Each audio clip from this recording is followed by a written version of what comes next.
Hello, and welcome to this episode of History Matters, where we explore the fascinating facts and stories of the past. Today, we are going to talk about a book from 1714 that provides proof that Palestine was never Arab.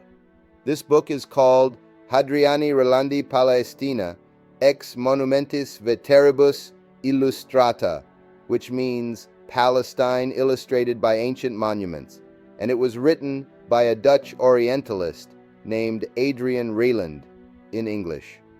Rieland was a scholar who spoke Hebrew, Arabic, and ancient Greek perfectly, as well as several European languages. He visited Palestine in 1695 when it was under Ottoman rule, and he conducted thorough research on the land and its people. He did three things that no one had done before. First, he mapped the land of Israel with great accuracy, using ancient sources and his own observations. Second, he identified each of the places mentioned in the Jewish sources, such as the Bible, the Mishnah, and the Talmud, with their original names and locations. He also compared them with the names and locations given by Roman and Greek sources. Third, he conducted a demographic survey and a census of each community living in Palestine. He recorded their religion, language, culture, and occupation. What did Rieland discover from his research? He discovered that Palestine had no Arab heritage or nation. The book completely contradicts any modern theory that claims a Palestinian legacy or a Palestinian nation. The book confirms the bond, relevance, and kinship of the land of Israel with the Jews and the complete lack of belonging to the Arabs, who stole the Palestinian name from the Latin term for Philistines. Rieland found out that no settlement in Palestine had a name of Arab origin. Most names came from Hebrew, Greek, Latin, or Roman languages. Even today, most names have no Arabic meaning or history.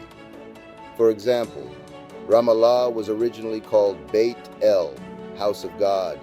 Hebron was called Hebron, Friend, and Jerusalem was called Yerushalayim, City of Peace. Most of the land was empty and desolate, and the few inhabitants were mostly Jews and some Christians. There were very few Muslims, mostly Bedouin nomads, who came to work as seasonal laborers. For example, in Gaza, there were about 500 people, 55% of whom were Jews who worked in agriculture, and the rest were mainly Christians who worked in trade and transportation. There was no Palestinian culture or identity. The people living in Palestine had different religions, languages, cultures, and occupations.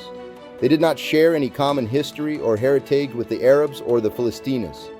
This book is a valuable historical document that proves that Israel has the absolute right to defend, claim, and protect what has always been theirs for more than 3,500 years. The land was promised to Abraham and his descendants by God in Genesis 17 verses 4 and 5. As for me, this is my covenant with you. You will be the father of many nations. No longer will you be called Abram. Your name will be Abraham, for I have made you a father of many nations. This promise was repeated to his son Isaac and his grandson Jacob, who became the father of the 12 tribes of Israel. The Philistines were an ancient people who settled on the southern coast of Palestine in the 12th century BC. They were not related to the Arabs or the Palestinians. They merged with the local population and disappeared as a distinct people. The term Palestinian has changed over time and has been used to refer to different groups of people throughout history, but it has nothing to do with the Arabs or the Palestinians living today. They are not descendants of the biblical Philistines or any other ancient people who lived in Palestine. This is Gino DiCaprio, and I thank you for watching this episode of History Matters on Palestine Truth.